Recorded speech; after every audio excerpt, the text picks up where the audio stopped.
On the 4th of June 1944, American forces entered Rome.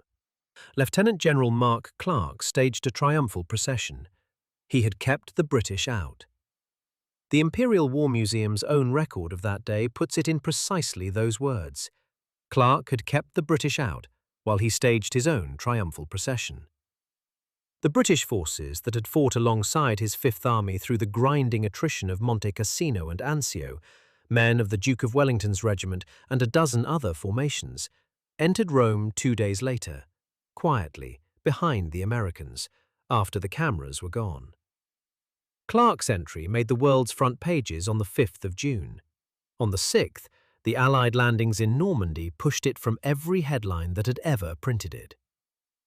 Clark's triumph lasted 24 hours before history moved on. That episode is the disaster this file is counting backward from. Not because it is the worst consequence of Anglo-American tension in the World War II command. It isn't. But because it is the most precisely documented moment where an American general's feelings about British forces produced a decision with a measurable military cost. American military historian Carlo D'Este would later call Clark's decision to enter Rome rather than pursue the retreating German 10th Army, as instructed by his British superior General Alexander, as militarily stupid as it was insubordinate. The German 10th Army escaped. Allied casualties in the following weeks may have been substantially higher as a result, and Clark kept the British out of the procession anyway. To understand why that decision was made, the file has to count backward through several years of accumulated tension, doctrinal, personal, and structural, that produced the conditions in which an American general would choose a publicity photograph over a military objective, and frame that choice, partly, as an assertion of his force's precedence over Britain's. But here is the claim this file is testing from the start, because it is the one in the title, and it deserves to be treated as an audit rather than a given. Did American generals actually hate British soldiers? The word is soldiers, not commanders, not the British command structure, the soldiers. Hold that distinction in mind, because when the record is examined carefully, the question produces a different answer than the one the title appears to be pointing toward. Before counting backward, if your family served in the Italian campaign, in the North African desert, or in Normandy, in any unit that found itself operating alongside or in friction with American formations, this file wants to hear from it. Letters home that mention American officers specifically, regimental diaries that record inter-Allied arguments, any family account of the specific frictions or the specific moments of genuine cooperation. Both kinds of evidence are useful. Put it in the comments. Start at Sicily, July 1943, because that is where the personal rivalry that would color the entire subsequent campaign entered the record with documented precision. Hold on for just a moment. Before we continue, may I ask a small favor? Henry's British Memoirs is a brand new channel.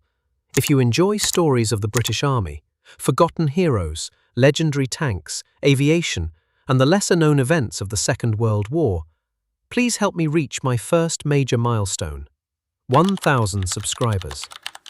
Every subscription tells YouTube that these stories still matter and deserve to be shared with more people. I truly appreciate your support. Now then, let's return to our story. Operation Husky was the Allied invasion of Sicily, launched on the 9th of July. The plan, as conceived, placed British General Bernard Montgomery's 8th Army in the lead role, landing on the southeastern coast, advancing north along the eastern coastline to the prize of Messina. Patton's newly formed US 7th Army would land to the west and protect Montgomery's left flank. That word, protect, is the word Patton's diary could not accommodate. He had commanded in North Africa. He had more combat experience than most of his peers. Being cast as a supporting act to a British general was not a role he intended to occupy any longer than the initial briefing required. What followed has been retold many times and simplified in the retelling. The compressed version is Patton raced to Messina first, stealing Montgomery's thunder. The fuller version, from the documents, shows something more instructive. When Montgomery's advance up the eastern coast stalled against determined German resistance at Catania, Patton sought and received permission to conduct an independent drive across western Sicily. His seizure of Palermo on the 22nd of July was operationally significant. It cut off 50,000 Italian troops in the west of the island and removed a functioning port from potential German use. It was not supposed to happen. It was Patton improvising around a command structure that had confined him to a flank guard, and doing it with enough verve that the official history could not entirely condemn the decision. He reached Messina on the 17th of August. Montgomery's Eighth Army reached it hours later. The race had been informal and never officially acknowledged, which is exactly the kind of race Patton preferred, one he could win without being told he was competing. His own account of arriving in Messina and finding a British officer already there, having reached the city via a coastal road Montgomery's forces had opened minutes before, contains a controlled irritation that the documents around it make no attempt to conceal. The British officer was gracious. Patton's diary was not. There is something else in the Sicily record that the popular retelling consistently omits, and it matters for the title's audit. The slapping incidents, in which Patton struck 2 American soldiers suffering from what we now call combat stress in separate hospital visits, occurred in Sicily in August 1943. Patton called the men cowards. He was wrong about that, and Eisenhower knew he was wrong, and forced him to apologize in front of the formations. But the incidents reveal something about Patton's psychology beyond mere brutality. He genuinely believed that willingness to face physical danger was the primary measure of a soldier's worth, and that any expression of psychological distress was a form of moral failure. That belief, applied consistently, produced in Patton a near contempt for any approach to war, British or American, that prioritized caution over forward momentum. It was not directed at national origin. It was directed at everything he understood as hesitation. Montgomery embodied hesitation, and because Montgomery embodied it, British command policy embodied it. The distinction between British generals and British soldiers was, in Patton's psychology, always in danger of collapsing, because he experienced the strategy through the individual. The official record describes the Sicily campaign as a coordinated Allied operation. The private diaries of the men running it describe something rather different. What Sicily produced was not merely rivalry. It produced a specific, documented doctrinal argument that would run through every subsequent Allied campaign. Patton believed, and had believed since before the war, that speed, audacity, and the willingness to accept risk at the forward edge of an operation were the marks of effective command. He had studied cavalry doctrine and applied it to armoured warfare. His model was Napoleon. Attack, pursue, never give the enemy time to reconstitute. Montgomery believed, and had believed since El Alamein, that you did not attack until you had the resources to sustain the attack, that every operation should be set up with overwhelming material superiority before the first shot was fired, and that casualties were not the price of speed, but the cost of insufficient preparation. These are not personal eccentricities.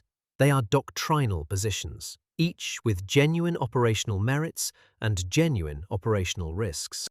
The British position, sometimes called the attrition doctrine, though the British preferred not to use that word, grew directly from the experience of the Great War, from the institutional memory of what happens when attacks are launched without sufficient material preparation against a prepared defense, and from the specific combat experience the Eighth Army had accumulated in North Africa against a competent German enemy that was not yet overextended. Montgomery had watched formation after formation shattered in premature attacks in North Africa before El Alamein. His caution was not timidity. It was a calculated response to a specific combat environment, informed by what he had actually seen happen when caution was abandoned. In his specific context, it was usually correct. Britain had been fighting since 1939. Its manpower was finite and getting more finite. He could not afford to spend men the way Patton could spend them when American replacements were crossing the Atlantic at a rate no British replacement depot could match. The American position, what Patton embodied and Bradley supported in different register, grew from a different tradition. The cavalry, the frontier, the institutional preference for maneuver over attrition, and the specific reality that the U.S. Army of 1942 and 43 was a largely untested force that had not yet accumulated the combat experience to know when caution was genuinely warranted and when it was being used as a substitute for decision. Patton was not wrong about Montgomery's slowness in several specific engagements. Montgomery was not wrong about the operational risk of Patton-style advances with exposed flanks and extended supply lines. Both doctrines were producing results. Neither general could persuade the other that the results would have been better under different command. And into this doctrinal impasse, the question of national credit arrived and made everything worse. Sicily established the personal dimension. The doctrinal argument then moved into the command structure, and this is where the record becomes most useful for testing the title's specific claim. After Normandy, from August 1944, the key strategic question for the Allied command was resources, specifically fuel. Both Montgomery's 21st Army Group in the north and Patton's 3rd Army in the center needed fuel for their tanks. There was not enough for both to maintain full operational momentum simultaneously. The decision on who got priority was Eisenhower's. He gave it in September to Montgomery to fund Operation Market Garden, the airborne thrust into Holland aimed at crossing the Rhine and potentially ending the war before winter. Patton's 3rd Army ran dry. His tanks stopped in Lorraine while their fuel was diverted north. He was advancing at a pace that historians have since described as among the fastest armoured movements of the war's Western theatre. His fuel consumption was proportionally extraordinary, and it stopped, on Eisenhower's order, to provide the resource margin for a British operation that Eisenhower privately had doubts about from the start. Patton's response is documented in his diary. He blamed Montgomery, specifically and at length. He did not blame Eisenhower, at least not on the page, with the same venom. Montgomery was the convenient target because Montgomery was the beneficiary. The deeper frustration was structural, that the command architecture of the Western Allied forces continued, in Patton's view, to give strategic weight to British ambition in inverse proportion to the growing gap in American and British manpower contributions. Market Garden then failed. Not primarily because of a British planning failure, though the intelligence on German armoured strength at Arnhem was badly handled, and the opposition of the 1st Allied Airborne Army's deputy commander, Frederick Browning, to revising the plan after warnings came in is a documented failure, but because of the cumulative bad luck and enemy resilience that attends airborne operations against a prepared defence. The bridge at Arnhem was held by British paratroopers for 9 days against an SS Panzer Corps. 2 SS Panzer divisions, the 9th and 10th, were refitting in the area around Arnhem that Allied aerial reconnaissance had identified, but that the command had chosen not to factor into the final plan. The 1st Parachute Army that the paratroopers of the 1st Airborne Division landed among was combat-hardened in ways the intelligence estimate had not fully accommodated. American airborne forces at Eindhoven and Nijmegen performed their objectives. The 43-mile single road through the Dutch lowlands, a route Patton's staff privately called a single road to disaster in their pre-operation assessments, was always going to be the operation's structural vulnerability if the ground advance fell behind schedule. It fell behind schedule. Patton blamed Montgomery. He was not wrong that the fuel allocation had been a choice, and not wrong that his advance had operational potential at the moment it was throttled. He was not entirely right that Montgomery's option was obviously inferior. At the time the decision was made, the possibility of ending the war in 1944 through a Rhine crossing was genuine enough to warrant the risk, and Eisenhower himself had approved it. Patton's private diary during this period contains some of his most sustained and colourful criticisms of British command. But when he is specific, when he identifies exactly what he objects to, the object is almost always Montgomery's operational approach, or the command allocation that gave Montgomery strategic priority. It is not the British soldier. This distinction appears repeatedly in the primary sources, and it is the most important single finding in this audit of the title's claim. When American generals express contempt in their private correspondence and diaries, the object is consistently British High Command, British strategic caution, British insistence on a command share disproportionate to American manpower contributions as the war progressed. When the same generals write about British soldiers, the register changes. Patton's reference to "our goddamn bitching, belching, belly-aching G is," whom he would put up against any troops in the world, is not an anti-British statement. It is a pro-American one, made without comparison.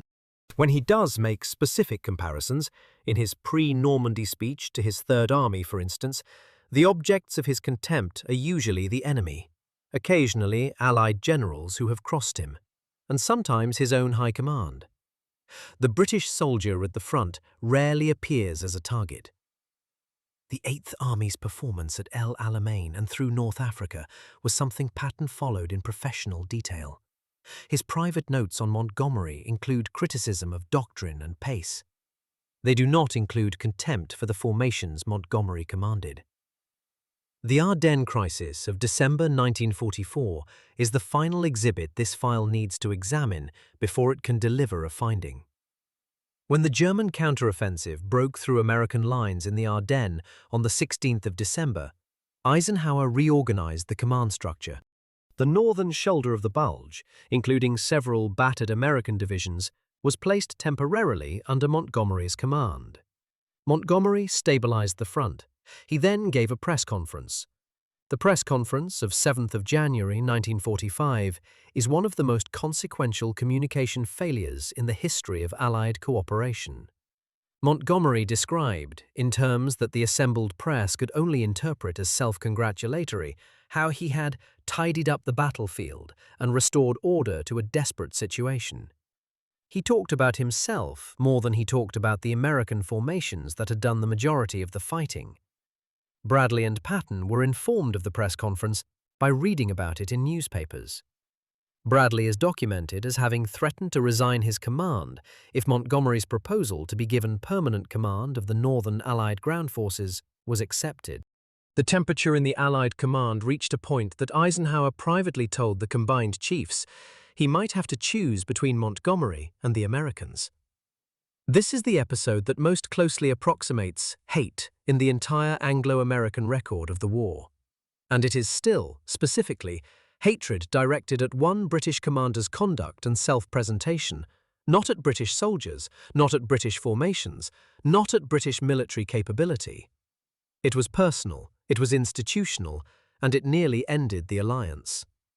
It did not translate into contempt for the men of the British formations that had fought in the Ardennes alongside the Americans and taken their own heavy casualties in the process. The file now has enough exhibits to address the title's claim directly. Did American generals hate British soldiers? The record does not support that reading.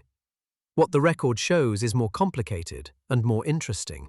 There was genuine, documented, sustained rivalry between the most prominent American and British commanders, primarily between Patton and Montgomery, with Bradley as Patton's consistent ally, and Clark operating in a separate theatre with his own specific grievances against Alexander's command style. That rivalry was doctrinal. Two incompatible theories of how armoured warfare should be conducted, each with genuine merit and genuine limitations. It was structural.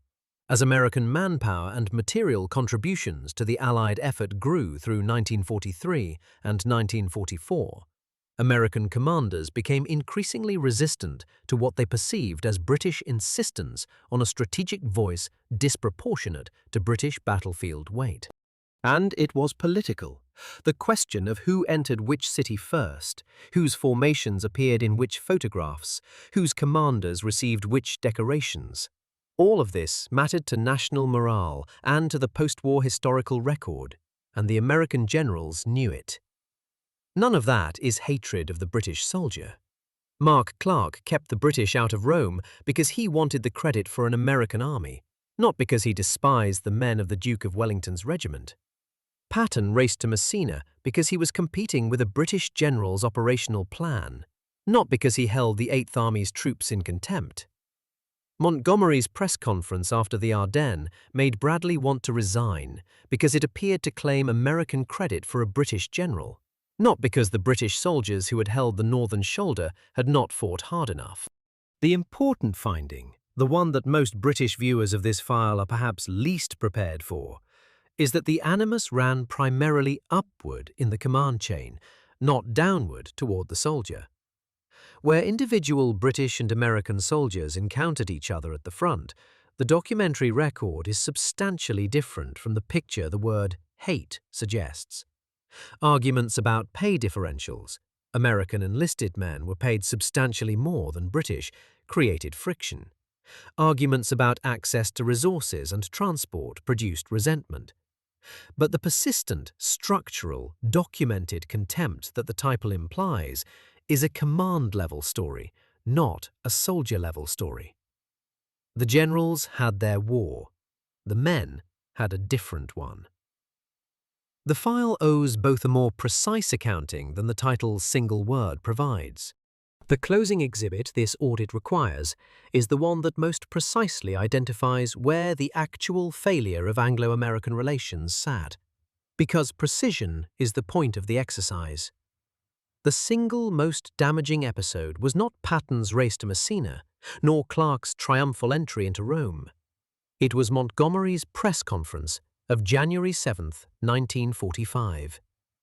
Because that press conference, in which a British field marshal appeared to claim credit for rescuing American forces from a disaster partially of Allied intelligence's own making, confirmed for the American command the exact fear that had been building since Sicily.